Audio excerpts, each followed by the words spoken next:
We have the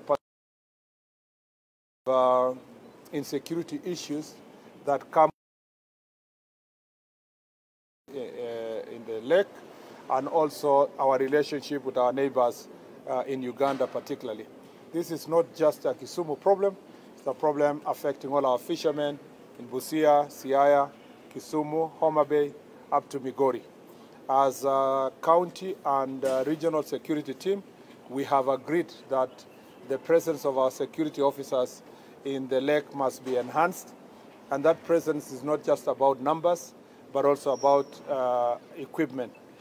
Thankfully, His Excellency the President, in the modernization program for security sector, has set aside resources that will ensure that we have more boats and other important equipment that will help our officers to man the border in the lake and to work in joint collaboration with our neighbors in Uganda and Tanzania. Let me just say this, that we have a joint cooperation agreement with the Uganda government, or Uganda as a country. Recently, President Museveni was here for a review of that joint cooperation agreement, and there are issues that were agreed on, particularly when it comes to fishing resources. That fish migrate from one part of the lake to the other. In most cases, the fish is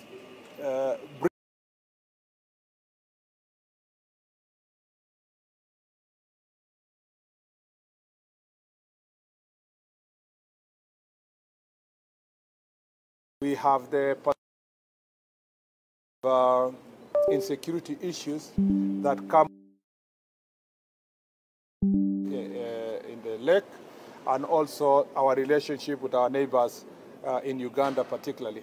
This is not just a Kisumu problem, it's a problem affecting all our fishermen in Busia, Siaya, Kisumu, Homa Bay, up to Migori.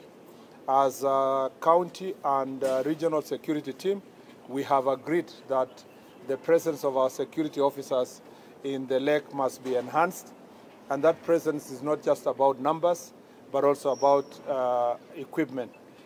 Thankfully, His Excellency the President, in the modernization program for security sector, has set aside resources that will ensure that we have more boats and other important equipment that will help our officers to man the border in the lake and to work in joint collaboration with our neighbors in Uganda and Tanzania. Let me just say this, that we have a joint cooperation agreement with the Uganda government, or Uganda as a country. Recently, President Museveni was here for a review of that joint cooperation agreement, and there are issues that were agreed on, particularly when it comes to fishing resources. We all know that fish migrate from one part of the lake to the other. In most cases, the fish is breeding happens in Kenyan side, and then the fish grow on the other side of Uganda. So that is why it necessitated a joint working arrangement between the Kenyan authorities and the Ugandan authorities, so that we can manage that ecosystem in a manner that is, because you know you can't give fish passport, you can't tag them, and you can't call them my fish. So it's important to have a way of working. It is the opposite of Lake Turkana.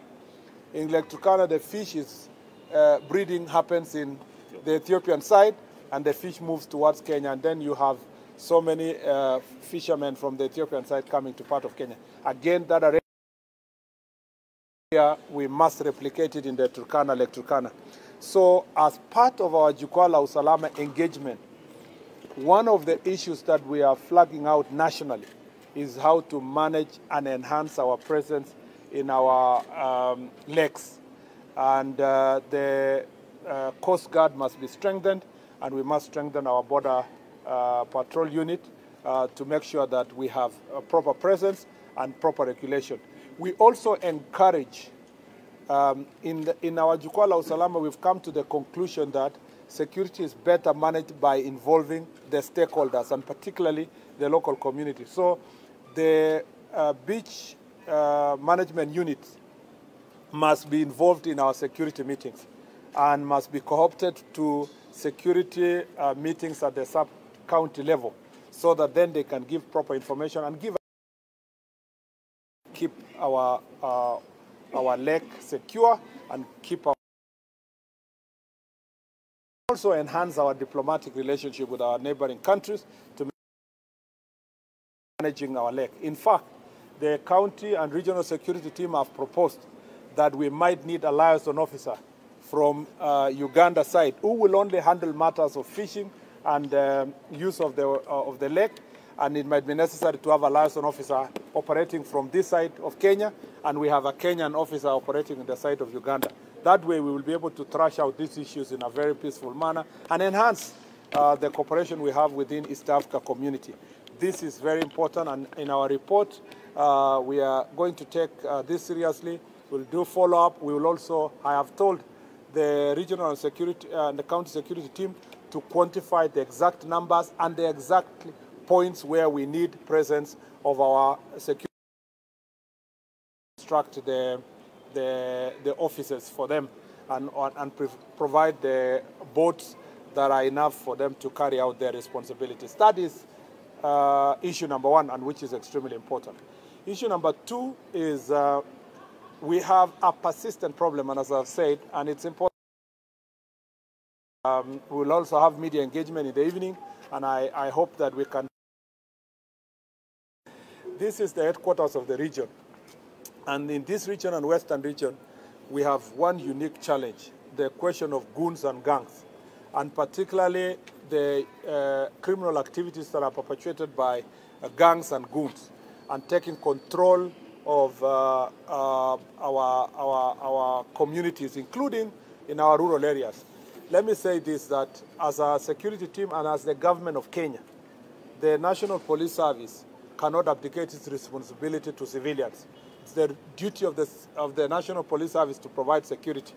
And therefore, we have requested our leaders to work with us to make sure that civilians do their civilian work and the security issues are done by security officers.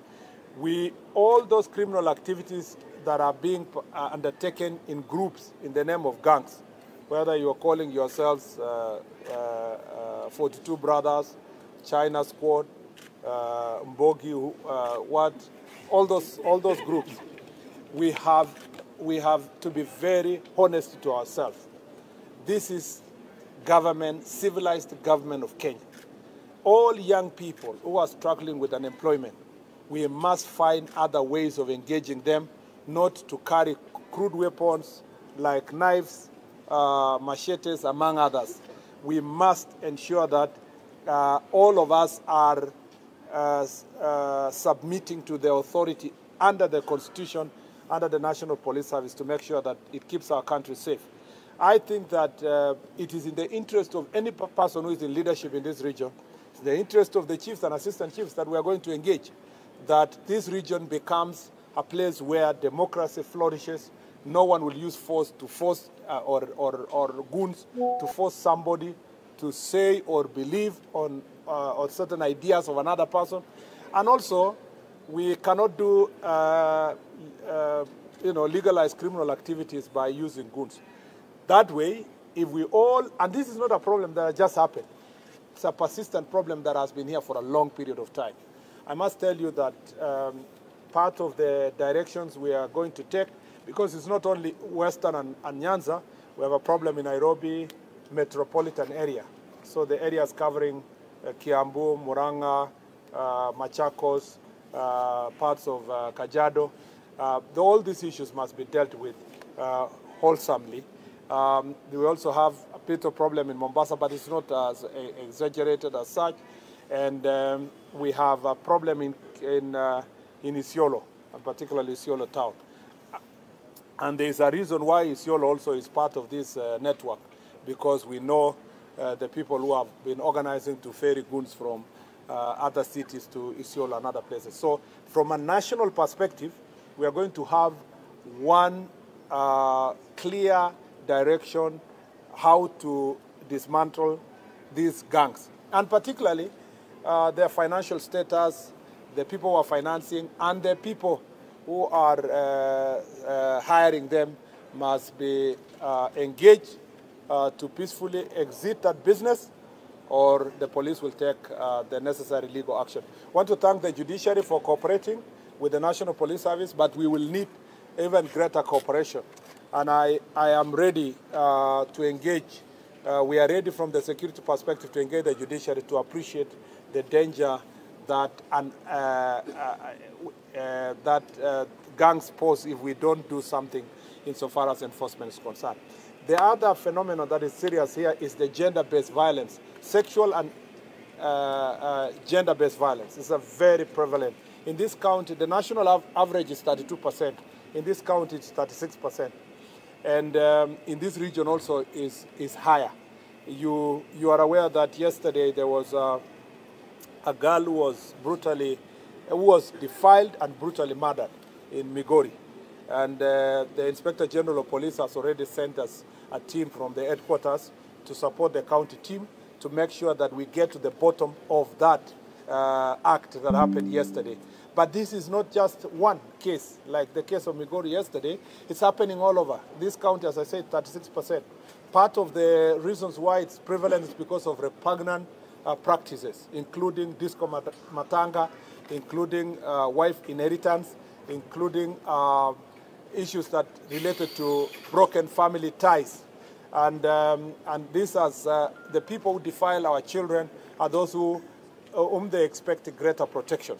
Again, we want to ask non-governmental organizations, churches, our chiefs, our assistant chiefs to raise greater awareness through barazas, to also the community to cooperate with us to make sure that these criminals are apprehended, and the National Police Service must take very stern action against this issue.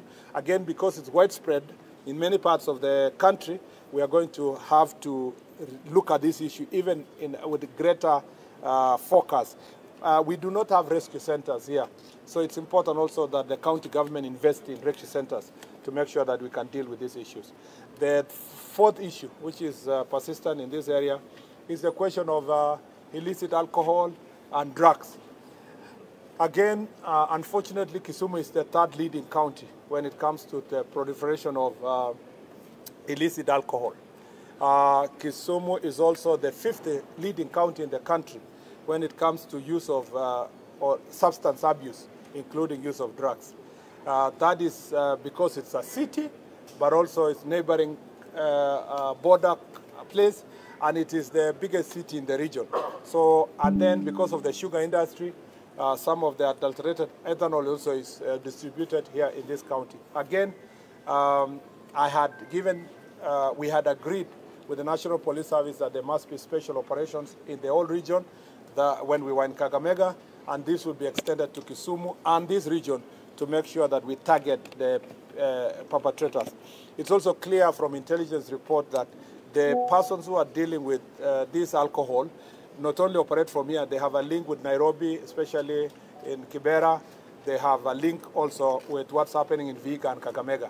And there are particular persons who have been being trailed, and I'm sure that the enforcement will lead to very good results.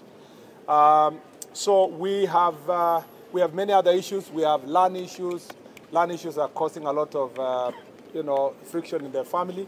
There is a lot of corruption in the lands ministry, and that is also perpetuating this issue of fights among communities, families, and we are going to engage the Minister of Lands to make sure that transparency is the norm within the lands ministry, and that they can follow the law in terms of land registration, among others.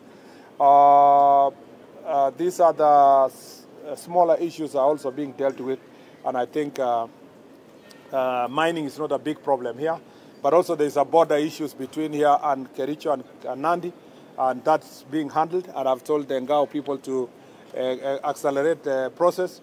There are some administrative units at the border that needs to be aligned so that then the chiefs on both sides can have better conversation to solve these issues amicably. I think I have summarized the issues here, and therefore I'd like to take about three questions. We will have media engagement later in the evening, so we're still around, but I can take 3 questions if there are 3 burning questions. Yes. My name is report for TBC. The public transport sector, especially the border sector, the organization is very critical to the security affairs, and we've always mentioned that they have plans to include the association officials in sub-county security committees. How far and how can we have, when are we likely to see to have this effect? That's a good question, and I also forgot to say that in the brief we had a long discussion about the use of some of the border operators by criminal gangs to carry out their criminal activities. And what's important is to have clarity in regulating them with their uniform, self-regulation, areas of operation, but also it's important for the county government to take charge of its responsibility as in providing transport here, and the National Police Service can help them where there is goons or gangs are taking over bus stages and other places, but they must be able to organize this very important mode of transport. Again, I have said that once they are organized and they have a leadership, they should be incorporated in the discussions of the sub-county security team, and that is ongoing. That will be an ongoing issue. From the time we have announced now in the next sub-county security meetings, they will be invited. And in some counties, that has been the case, and it has helped a great deal in dealing with security challenges. I am sure also in this county that has been the case, but we need to enhance it. We need also to help them. Some of the border operators are really crying that they are being harassed by some goons and gangs.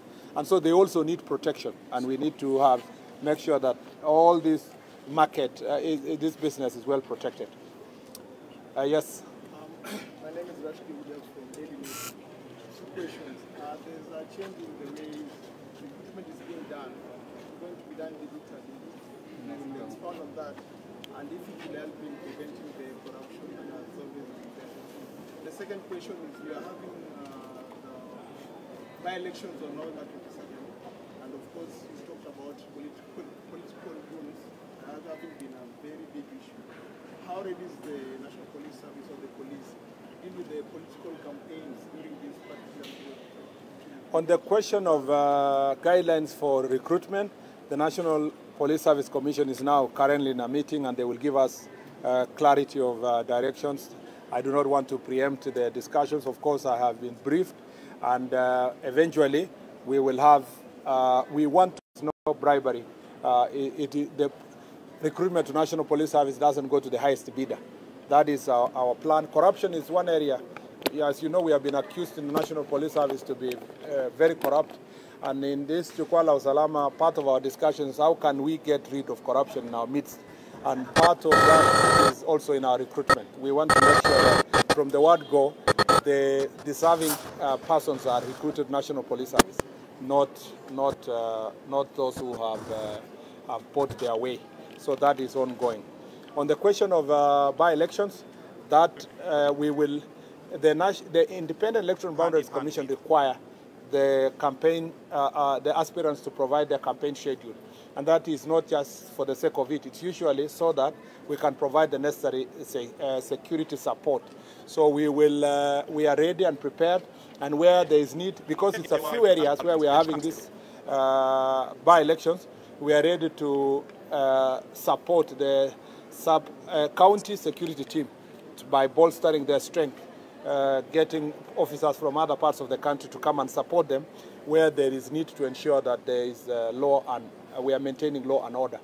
It is also, you know, it is an election offense to disrupt a meeting of your competitor or to engage in criminal activity. So again, where IBC will find anybody committing election offense, we are ready to enforce it also in terms of ensuring that those people are prosecuted,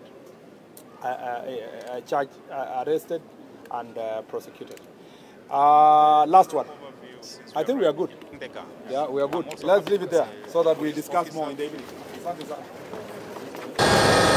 Academy is was when we continue and being the second of the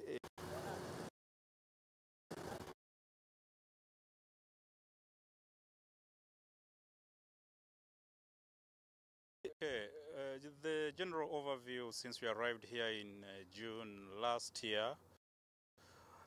I can say we made good progress, and we are very proud of our officers who've got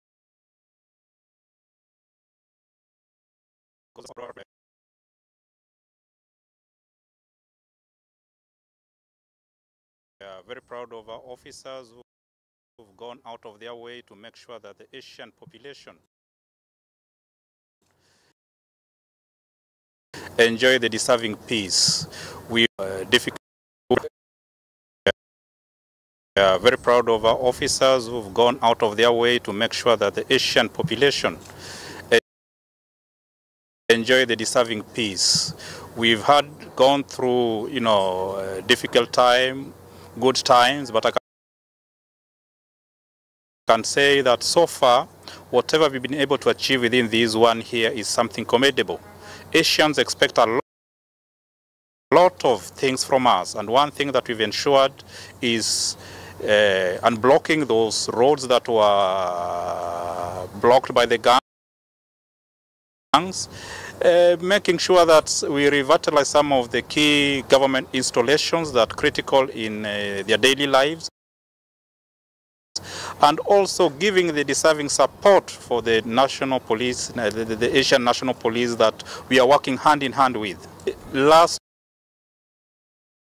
year, when we formed one of our first forward operating base at the National Police Academy here in Port-au-Prince, for the first time, the Asian National Police were able to train approximately 730 new recruits that were passed out last year, and they are now in the field fighting the gangs. I'm also happy to announce again that this week, the same academy is going to train, is having some intake for the National Police, the Asian National Police. That the training will start very soon, and this is since we are involved with the Asian National Police in terms of making sure that the area around the academy is well guarded and they don't get threats from outside. Other critical infrastructure that we are keen in, where we are standing right here, is what is equivalent to vigilant out of the headquarters of the Director General of Asian National Police, that the gangs are taken. And I want to shock you, because when we came here, the Asians were very skeptical. They were not sure that we were going to stay here even for 1 minute. But fortunately, we were able to hold the ground, repel the gangs that had taken control of this place. And as we stand here,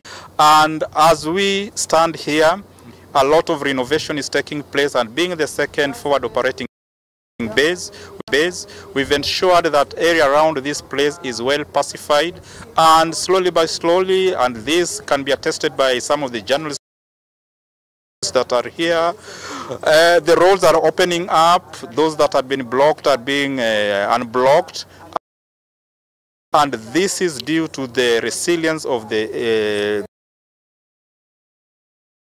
police officers, especially from Kenya, that have been able to go outside their way to make sure that these critical infrastructures are restored back.